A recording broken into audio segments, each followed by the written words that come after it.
where Barbados, Jamaica, Grenada, and Dominica took action to ban South African goods in solidarity with the people of South Africa.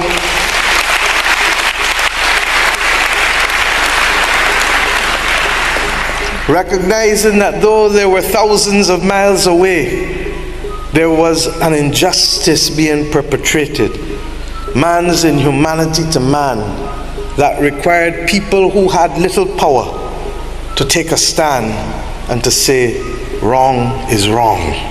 And their efforts were soon followed months later in April of 1960 in our sister island in Trinidad and Tobago, where the dock workers of Trinidad refused to take the cargo from South Africa off the ships in April of 1960, and refused to refuel the ship that had brought the cargo, recognizing that even though they were dock workers and not capable of great and grave decisions, they could do what they could within the space that they could. And their work was to be followed then, of course, by that titan of Caribbean revolution and social reform, Fidel Castro, El Comandante, who worked then with that other great Caribbean titan, Michael Manley of Jamaica, well known perhaps to many of you. And of course, our own father of independence, Errol Walton Barrow, who worked with Fidel Castro in the struggle for the liberation of the peoples of Southern Africa by allowing the planes that left Havana, Cuba, to refuel in Bridgetown, Barbados, in order to bring the troops in to Southern Africa, and in particular, Southwestern Africa.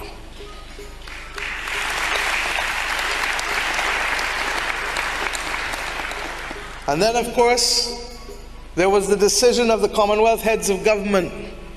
And I remember as a young law student in London, caught up in the fervor of the anti-apartheid movement, and caught up in the passion of wanting to see your own imagery on television, because in those days you just didn't. And when we saw the students of South Africa week after week rise up to take their future into their own hands, it placed the pressure on leaders like Margaret Thatcher and others, such that by the time the Commonwealth heads of government meeting went to Nassau, Bahamas, a determination was made to establish the Eminent Persons Group. And in that Eminent Persons Group, co-chaired by Malcolm Fraser of Australia and Chief Obasanjo of Nigeria, it also included a woman who was to become the first Governor General of Barbados, Dame Nita Barrow, who came here as one of the 7 persons to determine whether there could be a platform for talks and for release in order to ensure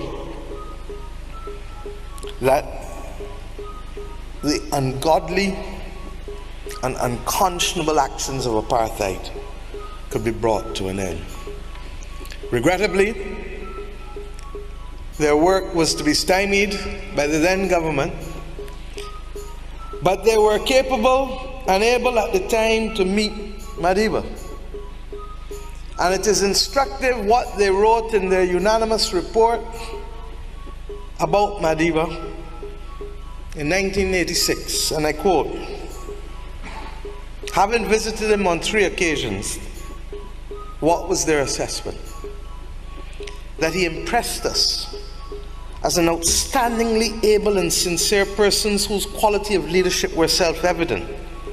We found him unmarked by any trace of bitterness, despite his long imprisonment. His overriding concern was for the welfare of all races in South Africa in a just society. He longed to be allowed to contribute to the process of reconciliation." This was not post-release. This was not on the eve of release. This was still deep in the bowels of his imprisonment. And you know, I've deliberately decided to take a segue this afternoon before addressing the fundamental issues, because it is important that we contextualize the struggle and the values for those who refuse to be reminded, or who fail to be reminded, or who are not reminded, may well believe that this was as easy as dealing with the twinkle of an eye with the remediation and reparation of an awful thing. It hurt me to hear that there are some who believe that Madiba did not do enough, and perhaps worse for a few, that he might have been a sellout, all because what they believe, justifiably so, should be theirs today is not yet theirs. I've deliberately started this conversation this evening by carrying you back to the 1950s and stopping in the 1980s and stopping again in the 1990s. Because if there is any one single truth, it is that each of us runs our leg of the relay. And the baton is all that can be required of us to carry.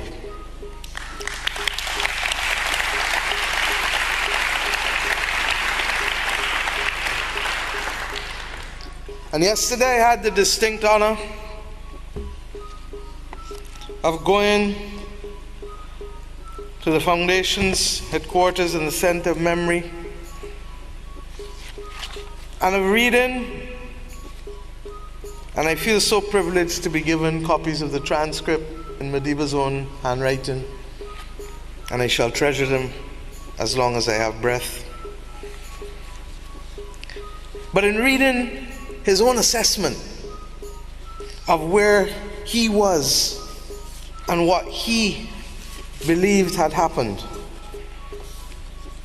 in what was to become the beginning of chapter 1 of the presidential years, it was ironic that he started with the words, "Men and women all over the world, right down the centuries, come and go." Men and women all over the world, right down the centuries, come and go. What is more significant for me is that as he ended that first chapter,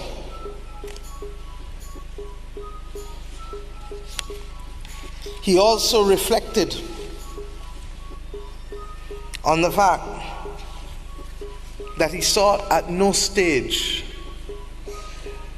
for the fame that was to follow him,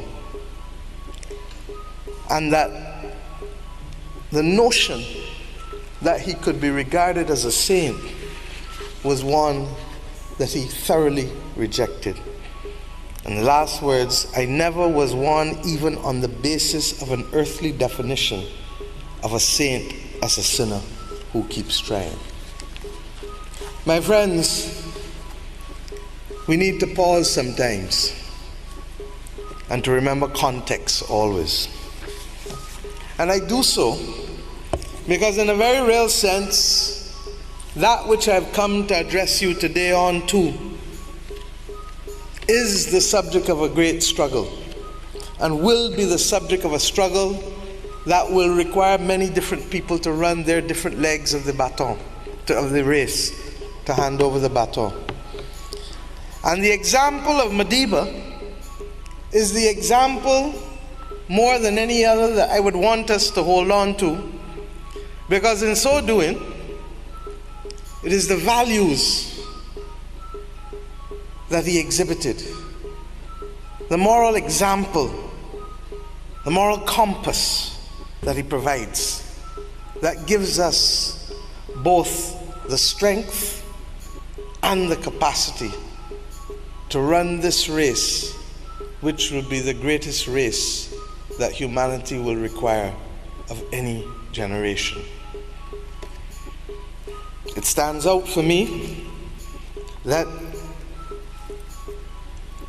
at the very outset, courage was never lacking.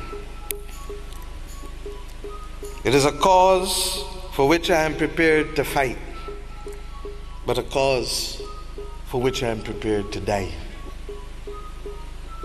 How many of us can say that today? It was the moral fortitude of a man that determined that no type of offer with special conditionalities for early freedom would be acceptable, because what was required was justice. It is amazing that in the face of the gravest and greatest inhumanity, not just to himself, to his family, to his people, that the vengeance that would otherwise eat and force others into action was absent from his mind, body, and spirit. And as I just read to you from the evidence of the eminent persons group, not conveniently so as an act of politics, but as an act of character deep in the bosom of his imprisonment. And then there's the story that was told to me yesterday by Cello as we looked at the photographs of what his cell contained. And I well recall my own visit to Robben Island 20 years ago. And all who, like me, have practiced a little criminal law in my career know that that is a common sight in colonial constructed prisons that had no sanitary facilities. And the humility of the man captured best in being able to ensure that when one of his own brothers was unable to take care of themselves in the most basic and human of ways, that Madiba performed the duties of cleaning for him. An example of servant leadership, if ever there is one.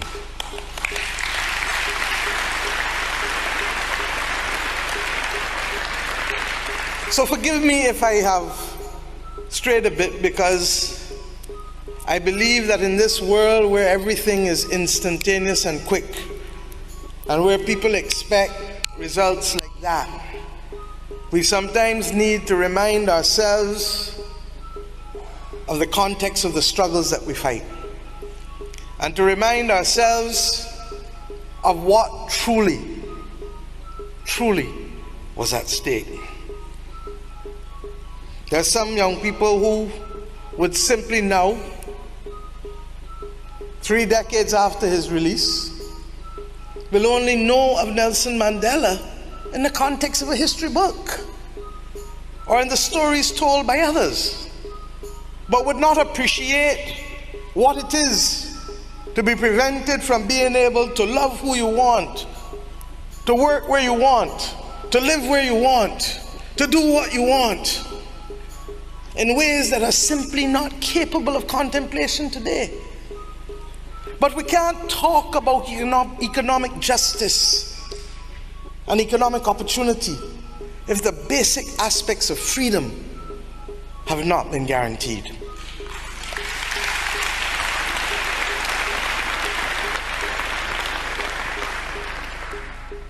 No one expects us to be stuck in a moment of time, but it is the understanding that he did what was his to do It is now up to us to do what is ours to do.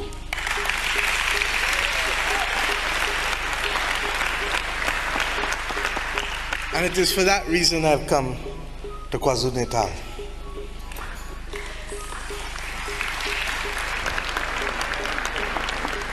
You know, we live in a world that is at a very strange moment in time. It's been described recently as a polycrisis. And it has been so described because as soon as you get accustomed to managing one crisis, you've been hit with another one and another one and another one. And that is what it has felt like in the last few years. This country already knows what it is to lose people to the ravages of a public health crisis as you did with HIV and AIDS for so long. Then to have to face, like the rest of us, the awful pandemic of COVID-19, taking away so many. All of us know people who have died in the last few years. None of us dreamt of a moment when our movement would be restricted such that we couldn't do the things that we wanted to do. And this was not being imposed on us by authoritarian governments. This was being imposed by public health specialists for the safety and survival of all of us.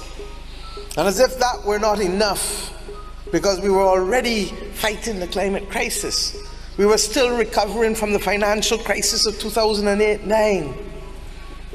As if all of that was not enough, then comes the awful scourge of the cancer of inflation, the cancer of the cost of living. And believe you me, it is a cancer, because you keep trying to run after it and run after it, but you can't catch up with it in that way. And we have now to come to understand that as much as we needed to mobilize to fight against vaccine inequity, that we were not a one-issue country or a one-issue people, that we literally had to fight these multiple crises, because as all of this is happening, people were still dying from the climate crisis. I don't talk about the climate change. Change happened a long time ago. Crisis is where we are, and crisis is what we have to fight. And today, I want us to recognize that what is required of us is going to have to allow us to, one, develop partnerships in places where we may never have dreamt of so doing before, and to be able to do things in new ways that we had never thought of doing. And that the actions required are not simply those of others, but of us. Because it is the collective action that has led the world to be where it is today. There is no doubt that those primarily responsible for the increase in greenhouse gas emissions are the G20 countries, for whom 80% of the responsibility is there. Within that context, the traditional colonial powers who benefited from the Industrial Revolution through our blood, our sweat, and our tears, have been the ones who have effectively put the world in this position of warming. Theirs is the stock of gases. But then there are those who continue today, for which there are many of us. No name, no blame, because it's all of us. And it is the combined effect of the stock primarily, but yes, the flow today, that continues to cause the problems. I want us to reflect on the principles of justice and solidarity. Hi guys, welcome back once again to my YouTube channel. I'm B-Boy. Remember, if it was the first time you're coming across my video, don't forget to like this video, subscribe and share. Okay guys, in today's clip is all about the president, the PM, Mottley of Barbados. We really know she is one kind of a PM who truly knows, or who truly stands for the right of the people of Caribbean and stand for the right of black people. And Mottley, she has really came out and she's defending all the Caribbean countries, and she's calling out the Caribbean leaders to do the work according to the will of people. She's calling all corrupt leaders to stop being corrupt and to do the work according to the will of people, because we have all seen how there are some Caribbean countries that are suffering. There are only small Caribbean countries that maybe they are doing the right thing, because you have all seen and discovered that Haiti is among the poorest country in the Caribbean. Even Jamaica is ranked among the most, because of why? Maybe barrier system, maybe a lot of gun trafficking. We all know what's really going on in Haiti. There is a war that's really going on because the gangs in Haiti feel like the public resources that are being misused by Western countries or by the outsiders, because they can't enjoy their resources. They don't have the fully independent of their own country. This is the reason why these gangs are fighting, and they want freedom, they want their country back. Though in Haiti, that those gangs that are good and they're bad gangs, but in Jimmy Barbecue, I know a lot of people really know Jimmy Barbecue, and a lot of people really call him criminal, but he really came out and said that he's just fighting to, he's just a freedom fighter, and he's fighting for his country. When to come to other countries like Jamaica, there is a lot of high crime rate in Jamaica, high gun trafficking, whereby the government can stop it. And we would really like maybe other Caribbean leaders to copy or do notes like what Mottley is doing to Barbados, because we have all seen, if a country, if you want to have a better country, it must have a good or better leadership, because good leadership bring good things to the government. A good leader is that one kind of a leader who really makes sure that there's good hospital in the country, there's no gang violence or war in the country, whereby people will live a better life without more struggling. And I would really like Mottley, because Barbados should be so proud of her. They should pray to God to continue keeping her, to educate a lot of youth outside there, to educate a lot of leaders. There is a lot of leaders who should copy notes. Look at a country like Trinidad, Tobago, Bahamas. They are the among richest country in the Caribbean, and they are doing very good when it comes to the government. So I would like other Caribbean countries, not only even Caribbean but in Africa, those greedy leaders, not puppet leaders, should do the work according to the will of their people, because the local people are the ones suffering. And one thing I really love about Mottley, she's so courageous, she's so fearless. The way she talk, she's just that one kind of a leader that truly shows that there's also good leaders out there. Look at what Ibrahim Traoré of Burkina Faso, the president of Burkina Faso, is really doing. He's just trying to stabilize the economy of Burkina Faso, because he removed all colonial system in Burkina Faso, and we've all seen how Burkina Faso is developing. Once ago, Burkina Faso was ranked among the poorest country in Africa, but now Ibrahim Traoré is doing major projects, is doing bigger projects in Burkina Faso, that it's really helping the people of Burkina Faso. So guys, I would like all the Caribbean leaders to stop being greedy, to stop being puppets for those greedy leaders and puppet leaders.